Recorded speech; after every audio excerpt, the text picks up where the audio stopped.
মানুষ যেসব পাত্রে জিনিস রাখে তার সবচেয়ে ঘৃণিত পাত্র হলো পেট।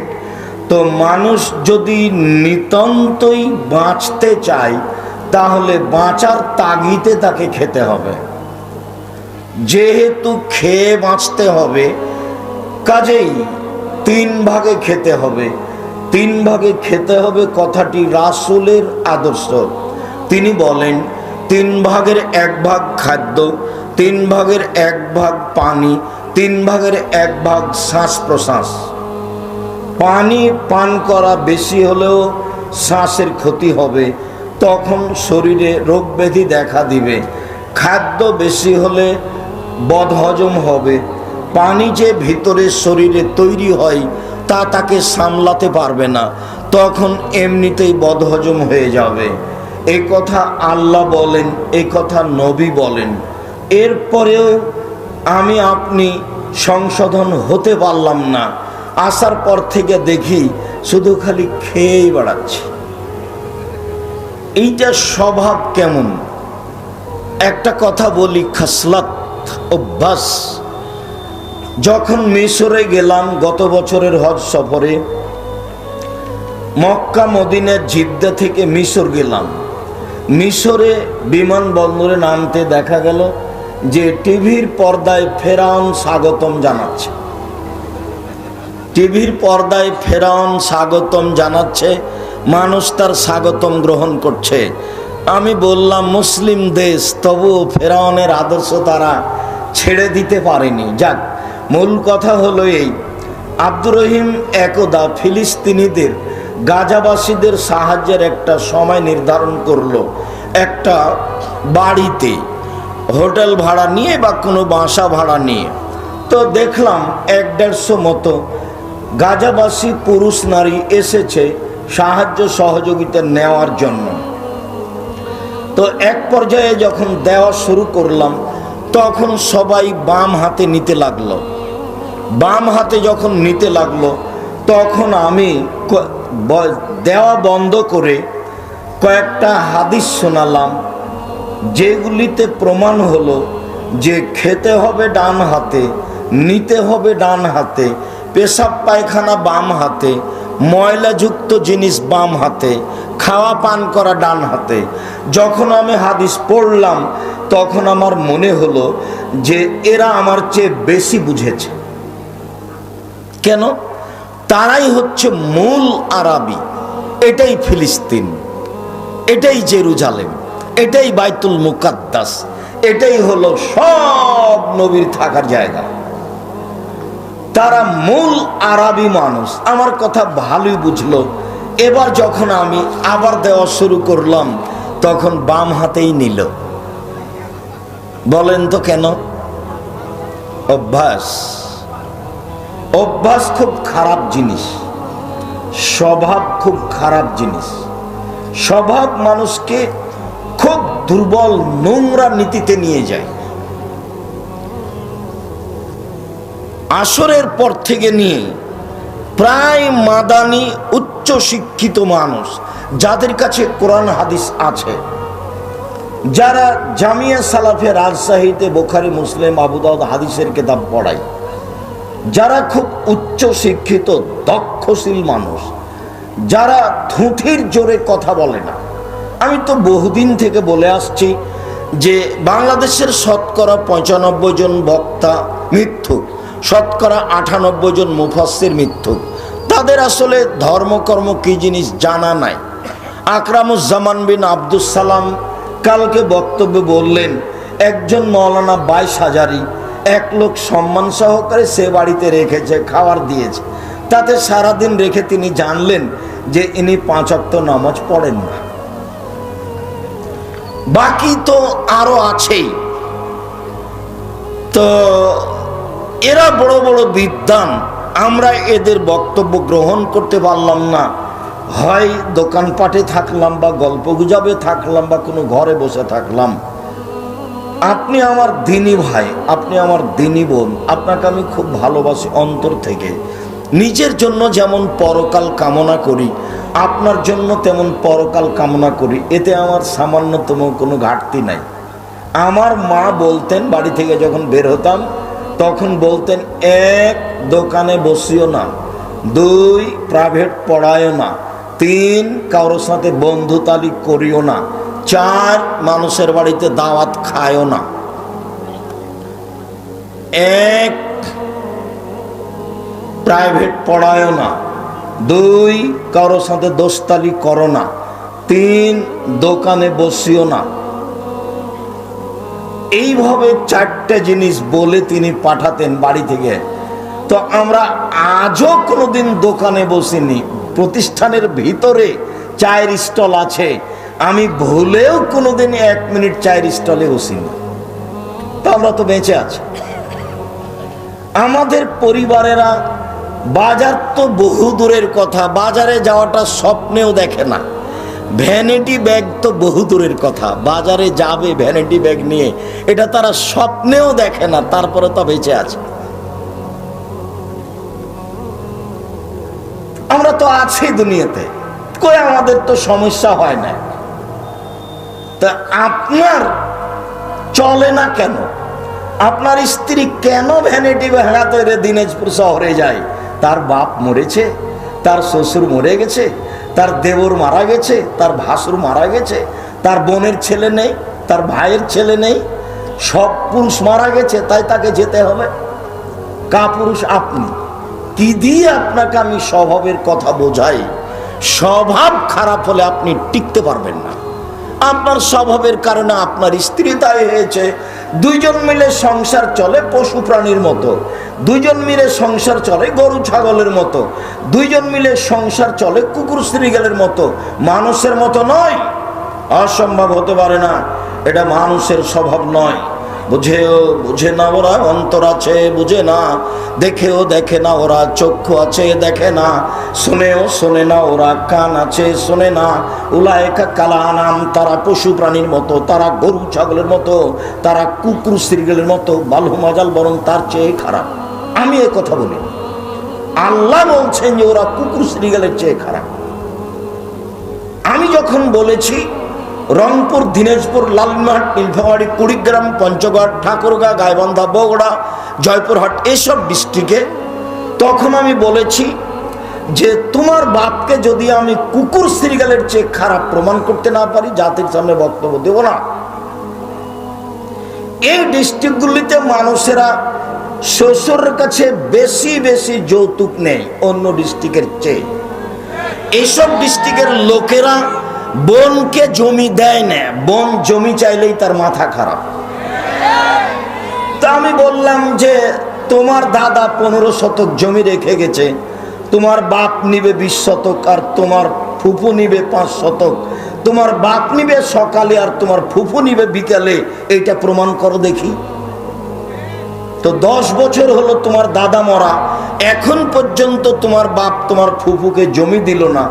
জমির কথা বললেই তোমার বাপ রিরি করে উঠে। বলো তোমার বাপ কুকুর শ্রীগালের চেয়ে খারাপ কিনা?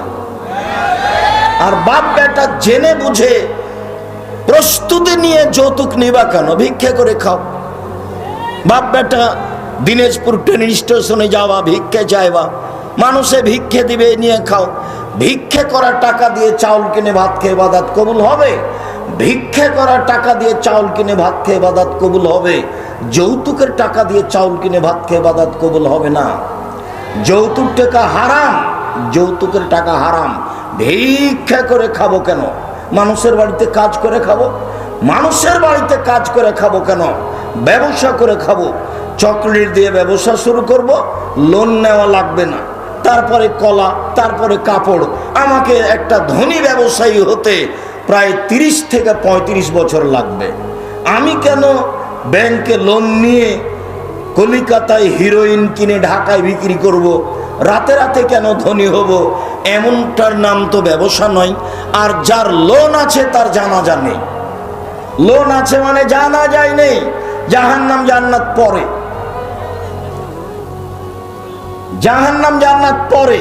কেন? কালকে আকরামুজ্জামান বিন আব্দুল সালাম বললেন না যে তোমার বাবা মারা গেছে, জানাজার জন্য পিড়াপিড়ি করছো কেন? তোমার বাপ তো নামাজই পড়তে যায়নি, ওর নামাজই পড়ার প্রয়োজন হয়নি, ফরজ নামাজ, তো ওর জানাজা করে কি হবে? জানাজার জন্য তাড়াহুড়া করছো কেন? যার ফরজ নামাজই লাগে না তার আবার জানাজা লাগে? যার ফরজ নামাজই লাগে না তো তার আর জানাজা দিয়ে কি হবে? তোমার বাপ তো কোনোদিন ফরজ সালাতের জন্য তাড়াহুড়া করেনি, তুমি আবার জানাজার জন্য তাড়াহুড়া করছো কেন?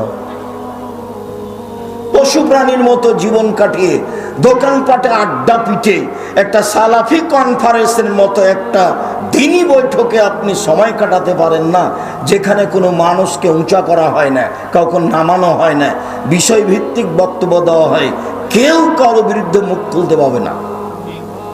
জামিয়া সালাফের অফিসও পাবে না, জামিয়া সালাফের খোলা মাঠে বক্তব্য পাবে না, মুখ খোলা নিষেধ। কেন আপনাকে বললাম না, না জুমার খুতবায় বললাম না, কালকে বললাম যে আব্দুল্লাহর বক্তব্য নিয়ে একবার আলেম ওলামা কিছু বলা বলি করছিল, তা আপনারা জানেন। তখন আব্দুল্লাহ তার আম্মাকে বলছে, আম্মা এই সময় কি করা যায়, মানুষ তো না বুঝে অনেক কিছু বলছে। তখন তার আম্মা তাকে বলছে, আব্বু হাতটা আগে, আঙ্গুলটা আগে কোথায় লাগালেন? মুখের উপরে। তারপরে বলছেন, শুনে রেখো, তোমাকে মানুষ করেছি সামনের দিকে আগানোর জন্য, পিছন দিকে দেখতে পাবা না, পিছনের দিকে দেখা নিষেধ। কে কি বলেছে, কে কি করেছে, এই পাতা তোমাদের জন্য পড়া নিষেধ, পিছনে দেখতে পাবা না। এটা তার মা বলল, ছেলে চুপ হয়ে চলে গেল। কে কি বলেছে এই কথা নেই, পিছনে দেখাই নিষেধ, পিছনে দেখতেই পাবা না, সামনে। বাস আমরা তো আছি। কেন আপনাকে দোকানে বসে আড্ডা পিটা লাগে? কেন আপনাকে চায়ের স্টলে বসে সময় কাটানো লাগে? কেন আপনাকে চায়ের স্টলে বসে চা খাওয়া লাগে? কেন আপনি আসরের পর থেকে হাজারো বার, 5 বার 10 বার চা খেতে যান, গল্প করতে যান, হেঁটে বেড়াতে যান? কেন যাবে? কেন এমন স্বভাব হবে? এটা হলো সালাফি কনফারেন্স। আপনাকে আমি অনেক ভালোবাসি, আপনার জন্যই এত খরচ, আপনার জন্য এ ব্যবস্থাপনা, আপনার জন্য এ প্রতিষ্ঠান। আপনাকে একটু বুঝতে হবে, বিবেচনা আর একজনের হাতে তুলে দেওয়া যায় না, বিবেচনা নিজের হাতে আছে, অন্যের হাতে বিবেচনা তুলে দিয়ে সফল হওয়া যায় না। ইবাদতের জগতে সবচেয়ে গুরুত্বপূর্ণ ইবাদত হলো সিয়াম, রোজা। ইবাদতের জগতে সবচেয়ে দামি ইবাদত হলো সিয়াম। সিয়াম শব্দের আবিধানিক অর্থ হলো বিরত থাকা। শরীয়তের পরিভাষায় ফজরের আজান থেকে নিয়ে সূর্য ডুবা পর্যন্ত খাওয়া, পান করা, স্ত্রী মিলন, যাবতীয় অপছন্দ কথা ও কর্ম থেকে বিরত থাকার নাম সিয়াম। ছোট ব্লাউজ পরে পেট পিট দেখিয়ে সিয়াম থাকা যায় না, তখনও রোজা আছে। রোজা মানে উপবাস থাকা। মিথ্যে কথা বলে ব্যবসা করে রোজা থাকা যায়, সিয়াম থাকা যায় না। মাথায় কাপড় না দিয়ে একজন মহিলা রোজা থাকতে পারে, সিয়াম থাকতে পারে না। কপালে টিপ দিয়ে, নখগুলো বড় করে, নখে নেল পালিশ দিয়ে একটা মেয়ে রোজা থাকতে পারে, সিয়াম থাকতে পারে না। সিয়াম মানে বিরত থাকা, যাবতীয় অপছন্দ কথা ও কর্ম থেকে বিরত থাকার নাম সিয়াম। যখন নাজায়েজ কাজ থাকলো তার ভিতরে, তখন যদি না খেয়ে থাকে তার নাম হলো রোজা, মানে উপবাস থাকা। ও এখন রোজা আছে, ও সিয়াম নেই। আবারও বলি, সিয়াম মানে বিরত থাকা। শরীয়তের পরিভাষায় ফজরের আজান থেকে নিয়ে সূর্য ডুবা পর্যন্ত খাওয়া, পান করা, স্ত্রী মিলন, যাবতীয় অপছন্দ কথা ও কর্ম থেকে বিরত থাকার নাম সিয়াম।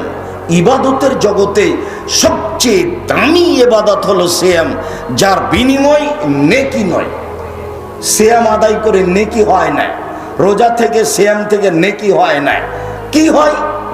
জান্নাত হয়, বিনিময় জান্নাত। এক অবাক ইবাদত।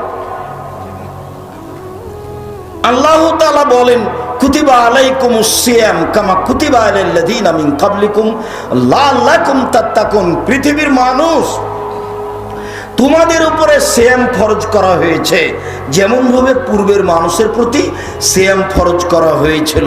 সিয়াম এমন একটি ইবাদত যা দিয়ে পরহেজগার হওয়া যায়, তাকওয়াশীল হওয়া যায়, আল্লাহকে চেনা যায়, বোঝা যায়।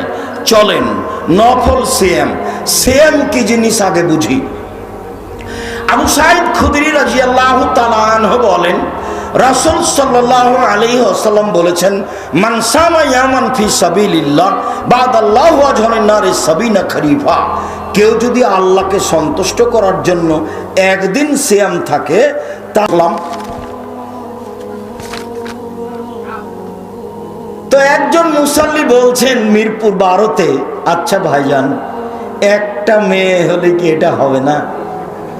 তাই আমি বললাম কি বলি আপনাকে, মানুষকে যে কোন ভূতে ধরলো, মানুষ কেন বুঝলো যে একটা ছেলে একটা মেয়ে হলে যথেষ্ট? একটা ছেলে মেয়ে যদি হয় দুইটে, ইহকালে লস পরকালেও লস, ইহকালে লস পরকালেও লস। ইহকালে টাকা পয়সা কম হবে, পরকালে তো যদি 10টা ছেলে মেয়ে হয় তাহলে 2-1টা ছোটকালে মারা যাবে, তখন তার বাপ মা জান্নাতে চলেই গেছে। একটাই ছেলে বা একটাই মেয়ে, কয়টা মরার কয়টা থাকে বলেন তো? দুনিয়ার বদের গোড়া। এখন ছেলে 5টা, কেউ থাকে চট্টগ্রামে, কেউ থাকে ঢাকায়, কেউ বাইরে থাকে। প্রত্যেক দিন সকাল 10টার দিকে রিং করে, আম্মা আপনি ঢাকায় চলে আসেন। চট্টগ্রামের বলে, আম্মা আপনি চট্টগ্রামে চলে আসেন। যে দিনাজপুরে আর বলছেন, না না না না আম্মা এখান থেকে কোথাও যেতে পাবে না। কি বলো তুমি? তোমার কাছে আম্মা সব সময় থাকবে, আমার কাছে আসবে না? দেখেন মা কত প্রিয়। আর একটা ছেলে কথাই শোনে না, বলছে মাকে বের করে দিও, তুই বের হয়ে যা, দেখি তুই সবচেয়ে বড় খারাপ। এইরকম ভুল করা হবে না, বেশি ছেলে মেয়ে নিতে হবে। দেখেন আব্দুর রাজ্জাক সাহেব ছেলে লালন পালন, 10টা ছেলে যদি লালন পালন করেন এক নেকিও হবে না। ইন্না লিল্লাহি ওয়া ইন্না ইলাইহি রাজিউন। তাহলে ওকে পড়াবো কেন? জন্ম দিয়েছেন এই জন্য, কি করার আছে? জন্মের পরপরই তাহানিক করতে হবে। তাহানিক খেজুর একটু মুখে দিয়ে চিবিয়ে একটু পানির মতো করে দিয়ে বাচ্চার মুখে জিভার ওপর দিয়ে দিতে হবে। চাচির কাছে করে নেন যে পরহেজগার, চাচার কাছে করে যান যাকে পরহেজগার মনে করেন, আলেম ওলামার কাছে করে নেন। 7 দিনের দিনে আকিকা দিতে হবে, দিতেই হবে।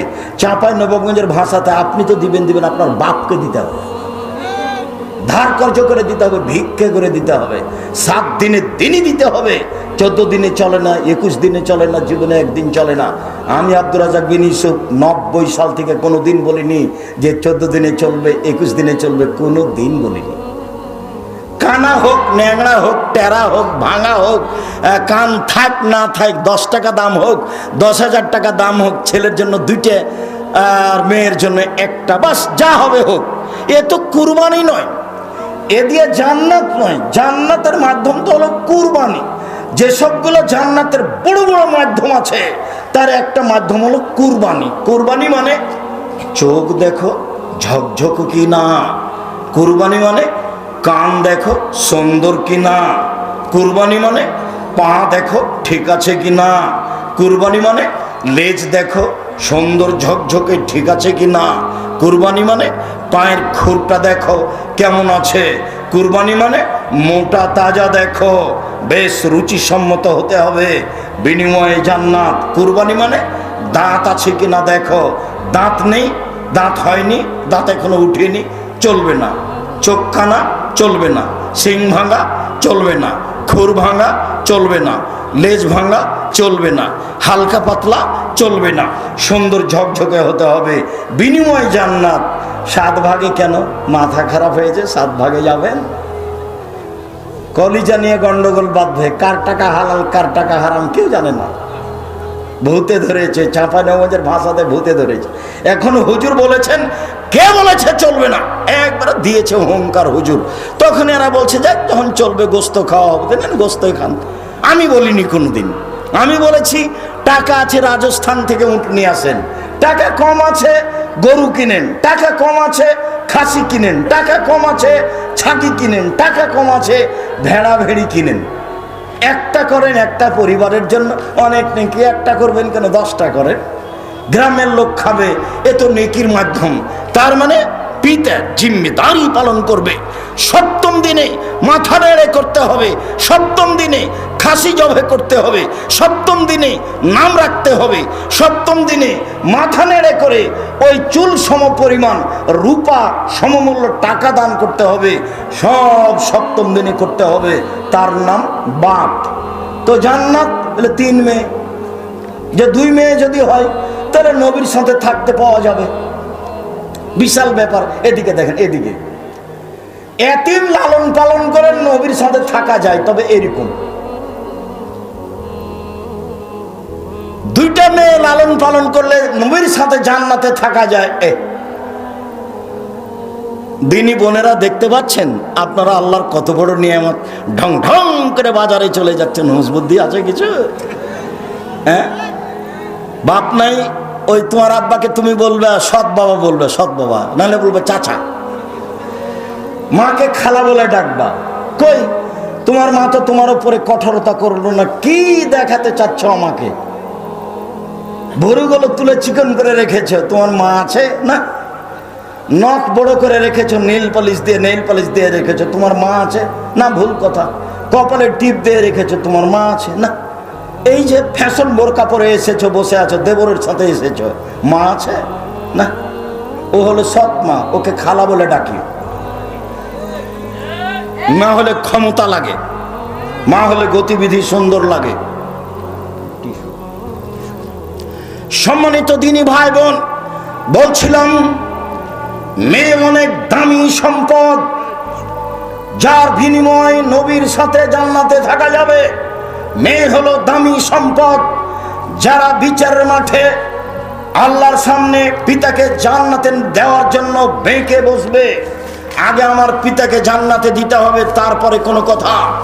সম্মানিত দিনী ভাই বোন, বলছিলাম বিচারের মাঠে কোরআন সুপারিশ করবে আপনার পক্ষে, বিচারের মাঠে সিয়াম সুপারিশ করবে, রোজা বলবে প্রতিপালক ইন্নী মানাতুহু তাওমা শাওয়াতা বিন-নাহারি ফাসাফিনি ফিহি, একে আমি দিনে খেতে দিইনি, একে আমি দিনে মন মতো চলতে দিইনি, আমি সিয়াম রোজা বলছি, তুমি আমার একটা কথা শোনো, একে জান্নাতে দাও। বিচারের মাঠে আপনার পক্ষে কথা বলবে।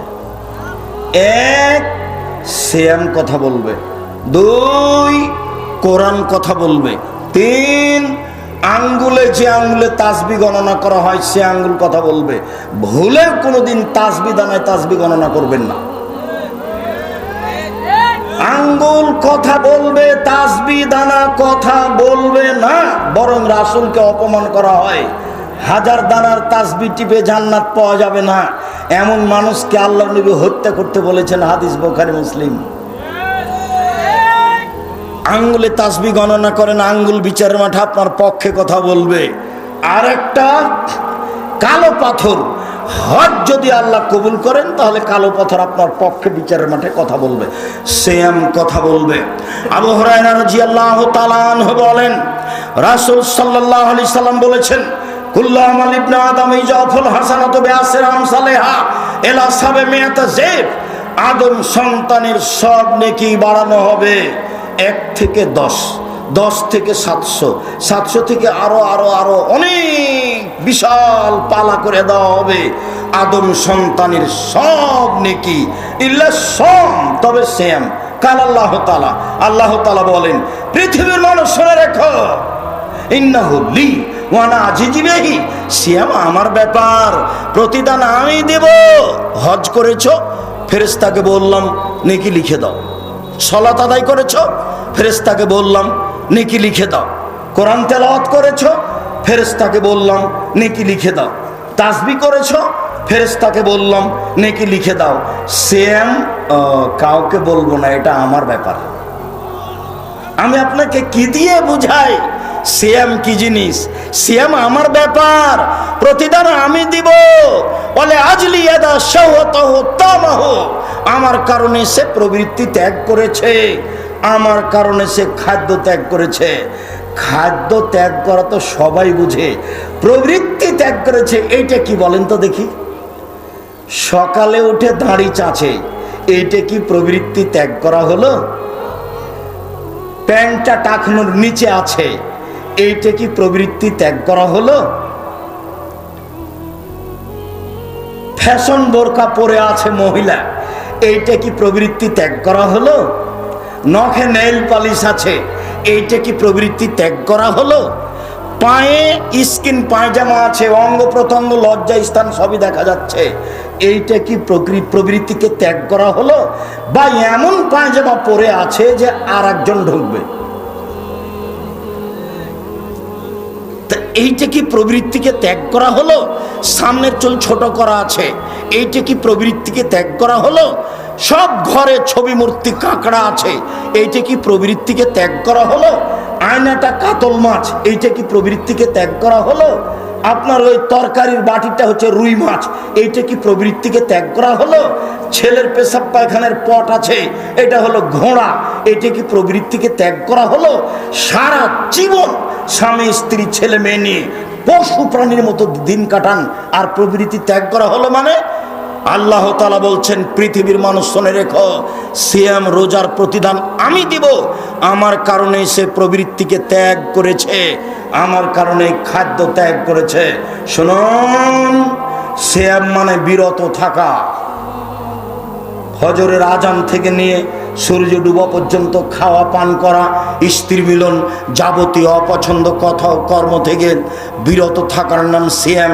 যার বিনিময় আল্লাহ দিবেন, যার বিনিময় হচ্ছে জান্নাত, যার বিনিময় 2-4-500 নেকি নয়, উহুদ পাহাড়ের সমান নেকি নয়, নিষ্পাপ হয়ে যাওয়া নয়, বিনিময় সরাসরি জান্নাত। চলেন যাই আশুরার সিয়াম।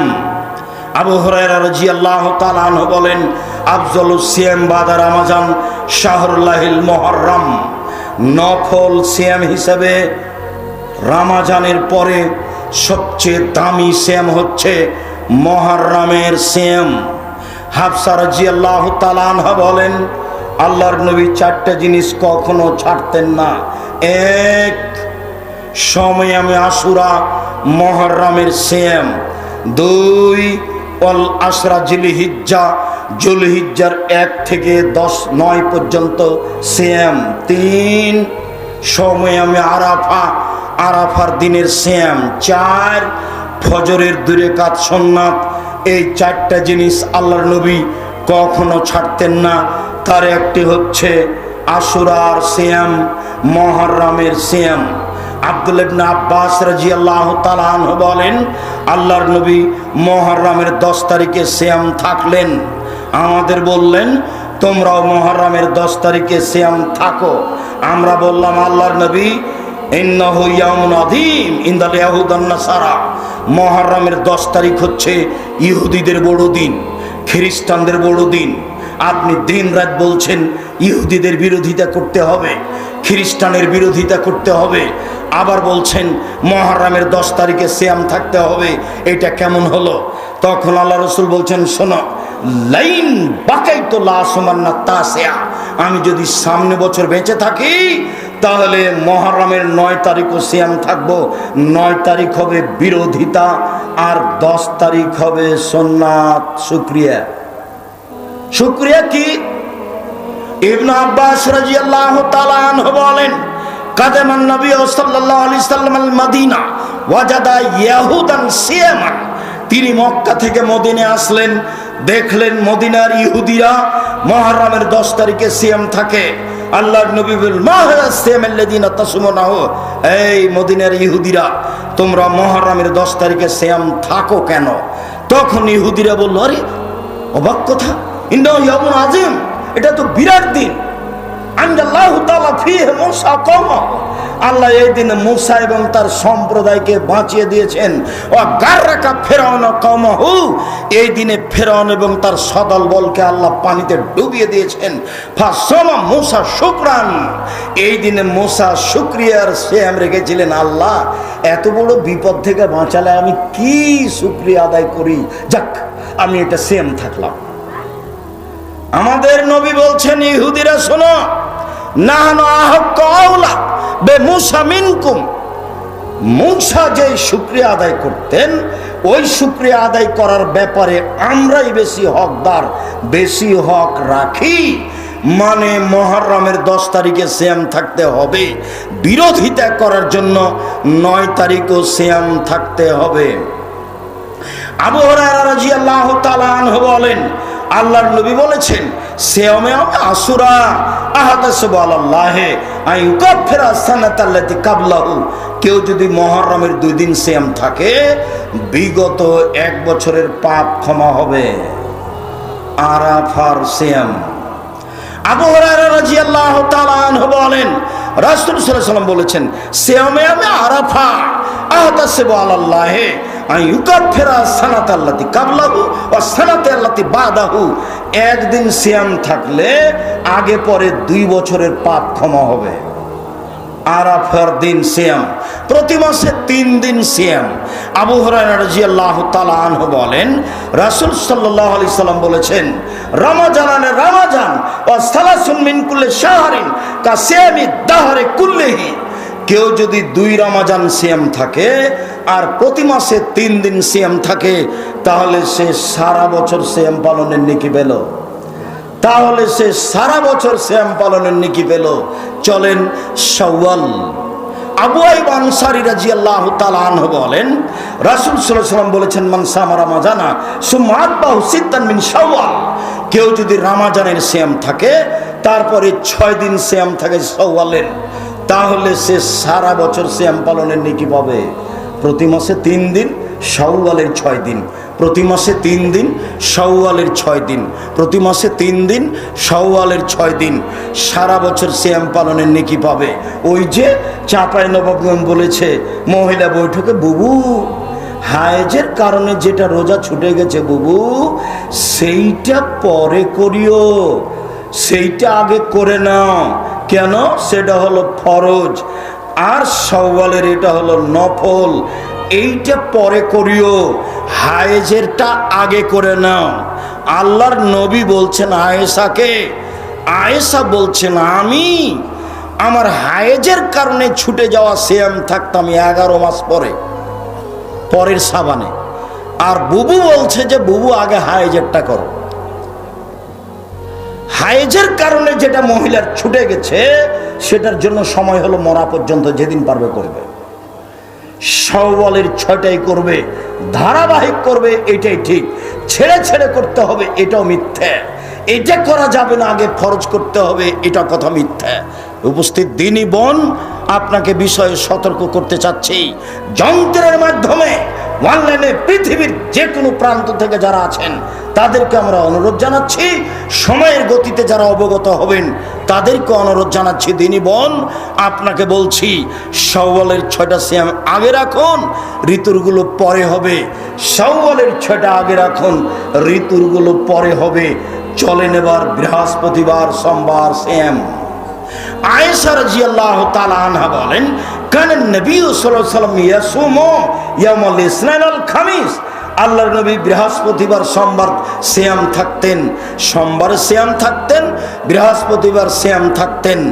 আবু হুরায়রা রাদিয়াল্লাহু তাআলা আনহু বলেন, আল্লাহর নবী বলেছেন, ইউরাজুল আমালু ইলাল্লাহি ইয়াউমাল ইসনাইন ওয়াল খামিস, বৃহস্পতিবার সোমবার মানুষের পাপ নেকি রিপোর্ট পেশ করা হয়। ওয়ানা উহিব্ব, আমি ভালোবাসি, ওয়ানা উহিব্ব, আমি মুহাম্মদ সাল্লাল্লাহু আলাইহি ওয়াসাল্লাম ভালোবাসি, ওয়া ইউরাজু আমালি ওয়ানা সায়েম, আমার পাপ নেকি পেশ করার সময়তে আমি সিয়াম অবস্থায় থাকি। না দেখো আমার রিপোর্টটা দেখো, এই যে দেখো সিয়াম অবস্থায়, দেখো আল্লাহ রাসূলের রিপোর্টটা সিয়াম অবস্থায় পেশ করবেন, যার কারণে জীবন বাজি রেখে চেষ্টা করতেন বৃহস্পতিবার এবং সোমবার সিয়াম থাকার জন্য। চলেন এবার শাবান। আয়েশা রাদিয়াল্লাহু তাআলা আনহা বলেন, কানান নবী সাল্লাল্লাহু আলাইহি ওয়াসাল্লাম ইয়াসুমু শাবানা কুল্লাহু, আল্লাহর নবী প্রায় পুরো শাবান সিয়াম থাকতেন। উম্মু সালমা রাদিয়াল্লাহু তাআলা আনহা বলেন, লা ইয়াসুমু শাহরাইন মুতাতাবিআইন ইল্লা শাবান ও রমাজান, আল্লাহর নবী পরস্পর 2 দিন 2 মাস সিয়াম থাকতেন না, তবে শাবান, তবে রমাজান, তবে শাবান, তবে রমাজান, তিনি পরস্পর 2 দিন 2 মাস সিয়াম থাকতেন রিপোর্ট ধরার জন্য। এবার চলেন শাবান মাসে কেন বেশি সিয়াম থাকবো। ওসামা ইবনে জায়েদ বলছেন, আমি বললাম আল্লাহর নবী, লা মারাকা তাসুমু মিন শাহরি মিন শুহুরি মা তাসুমু মিন শাবান, আপনাকে শাবান মাসে যত সিয়াম পালন করতে দেখি অন্য মাসে তো দেখি না, এইটা কেন আল্লাহর নবী? একটু জিজ্ঞাসাটা বুঝেন তো। এই ছেলে বসো, একটু জিজ্ঞাসাটা বুঝেন তো দিনী ভাই বোন। আচ্ছা আল্লাহর নবী, আপনি শাবান মাসে বেশি বেশি সিয়াম থাকেন কেন? এটা জিজ্ঞাসা মনে থাকবে না? তখন আল্লাহ রাসূল বলছেন, আরে শোনো, শাবান একটা মাস, রজব ও রমজানের মাঝে। শাবান একটা মাস, রজব ও রমজানের মাঝে। শাবান একটি মাস, রজব ও রমজানের মাঝে। এক ফুলুন্নাসান হ, মানুষ তাতে বেখিয়াল থাকে। ইউরাজুল আমাল ইলা রাব্বিল আলামিন ওয়া না উহিব্বু ইউরাজু আমালি ওয়া না সাইম। বাৎসরিক রিপোর্ট পেশ করা হয় শাবান মাসে। আমার মন চায় আমার রিপোর্টটা আল্লাহ সিয়াম অবস্থায় দেখুক। বাৎসরিক রিপোর্ট এই নাও, সিয়াম অবস্থায় দেখো। আমার মন চায় আমার রিপোর্টটা আমি আল্লাহর কাছে পেশ করি সিয়াম অবস্থায়। তো নবীর জানা ছিল না সেই দিন কোন দিন, যার কারণে তিনি বেশি বেশি সিয়াম থাকতেন। রিপোর্ট, খালি রিপোর্ট, খালি রিপোর্ট, আজ কাল পরের দিন পরের দিন পরের দিন, একবারে প্রায় শাবান 20-25 পর্যন্ত। তবে রমজানের সাথে মিলাতেন না, খালি রিপোর্ট ধরার জন্য। কিভাবে কিভাবে ভারত, বাংলাদেশ, পাকিস্তানের আলেম ওলামা জেনে নিলেন সেদিন 15ই শাবান। তাই তারা কলকারখানা, অফিস আদালত, কোর্ট কাচারি, শিক্ষা প্রতিষ্ঠান সবকিছু বন্ধ করে রাতে গোসল করে আতর গোলাপ মেখে দিনে সিয়াম থাকে। একবারে নগদ ডাহা মিথ্যে। আল্লাহর নবী রিপোর্ট ধরার জন্য প্রায় 15 দিন পর্যন্ত, 20-25 দিন পর্যন্ত সিয়াম থাকতেন। চলেন এবার হিসাব দেখাই।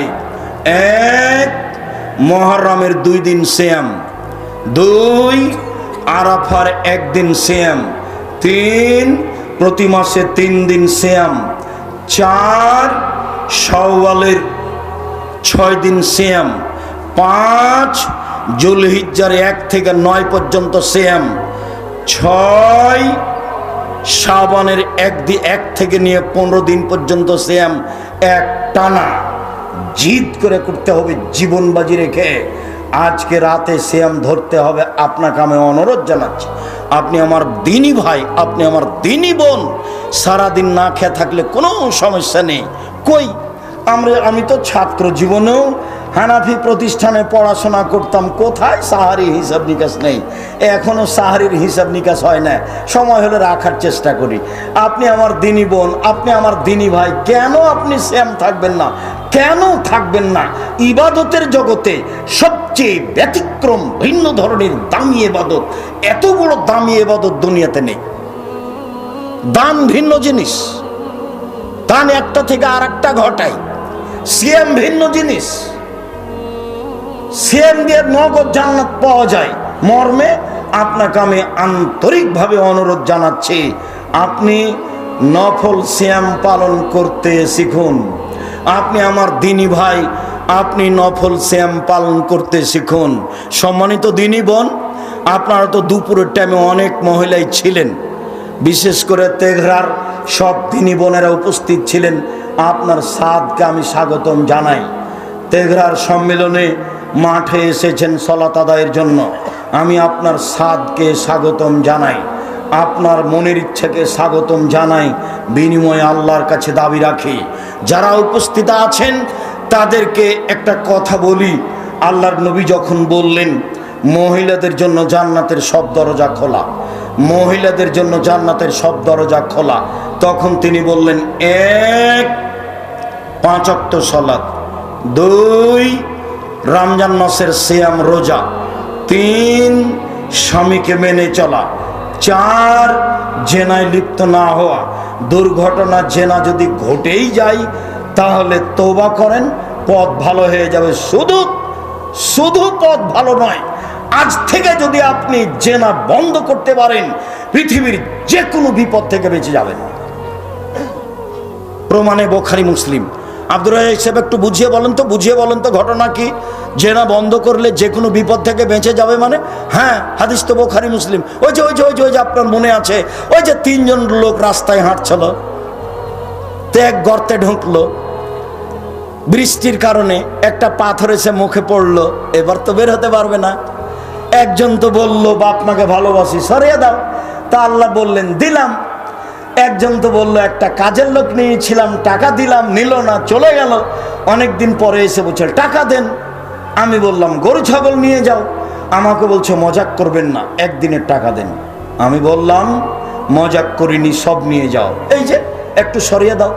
তো তৃতীয় জন বলছে আল্লাহর নবী, আমার চাচাতো বোনের সাথে আমি জেনা করতে চেয়েছিলাম, তো আমি গরিব মানুষ, আমার বোন মনে করেছিল আমি মনে হয় 100-200 স্বর্ণের মুদ্রা জমা করতে পারবো না। তখন আমাকে বলেছে, এই তুই যদি 200 স্বর্ণ মুদ্রা দিতে পারিস না, তাহলে আমি তোর সাথে জেনায় লিপ্ত হব। তো আমার চাচাতো ভাই একবারে জীবন বাজি রেখে এতটি স্বর্ণের টাকা নিয়ে চলে এসেছে।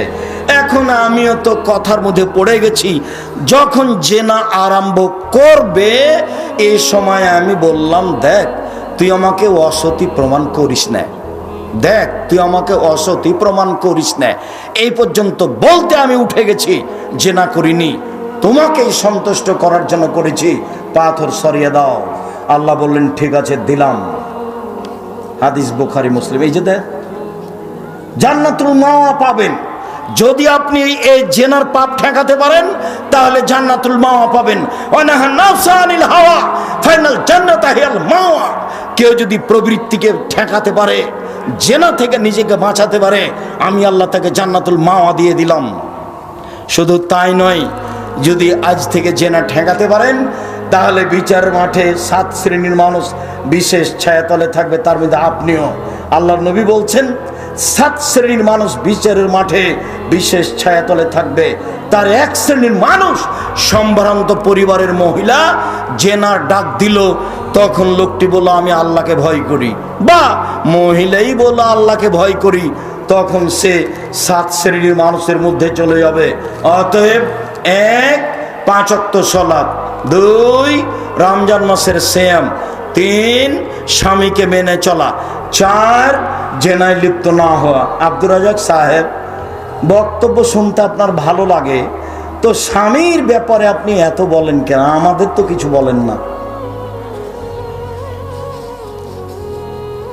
আপনার প্রতি আমার আন্তরিকতার অভাব নাই, কিন্তু আমার কিছু করার নেই। আল্লাহ নবী এভাবেই বলেছে। দেখেন আপনি 1 মিনিট, এই ছেলে দেখো, এই মেয়ে খালেদা তুমি দাঁড়াইলে কেন, বসো। দেখেন সিরিয়াল, 1 নবীগণ জান্নাতে যাবেন, 2 শহীদেরা জান্নাতে যাবে, 3 সত্যবাদীরা জান্নাতে যাবে, 4 মহিলারা জান্নাতে যাবে, বাস হয়ে গেল। তো 4 যখন বললেন, তখন আল্লাহর নবী আর একটু বললেন, সেটা হলো এই যে ওই মহিলারা জান্নাতে যাবে কারণ বশত যদি স্বামী রাগ করে, তাহলে স্বামীর হাত ধরে বলে যতক্ষণ পর্যন্ত আপনি খুশি না হবেন ততক্ষণ পর্যন্ত আমি কোনো কিছু খাবো না। এই নারী জান্নাতি নারী। আমি কি করতে পারি বলেন? সেটা তো এটাই হলো। একজন মহিলা একটা কাজে এসেছে, রসুলের কাছে চলে যাচ্ছে। শোনো শোনো শোনো মহিলা, শোনো, তোমার স্বামী আছে? জি আছে। তো তোমার স্বামীর কাছে কেমন? বলে আমি চেষ্টা করি। বলো কি চেষ্টা করো মানে? হুয়া জান্নাত তোকে না রোকে, তোমার স্বামী তোমার জাহান্নাম, তোমার স্বামী তোমার জান্নাত, তোমার স্বামী তোমার জাহান্নাম, তোমার স্বামী তোমার জান্নাত। এই কথা মুহাম্মদ সাল্লাল্লাহু আলাইহি ওয়াসাল্লাম বলেন। আপনি আমার দিনী বোন, কোনো সময়ই স্বামীর উপর রাগ করবেন না। তিতা লাগুক মিঠা লাগুক মেনেই চলেন। মাস মাস দিন দিন সপ্তাহ সপ্তাহ কথা বন্ধ রাখবেন, এটা ঠিক নয়। কথা বলছেন না, মাস কেটে যাচ্ছে, এটা ঠিক নয়। সম্মানিত দিনী ভাই বোন, আমি আপনাদেরকে আজ থেকে নফল সিয়ামের আন্তরিক জোরালো অনুরোধ জানিয়ে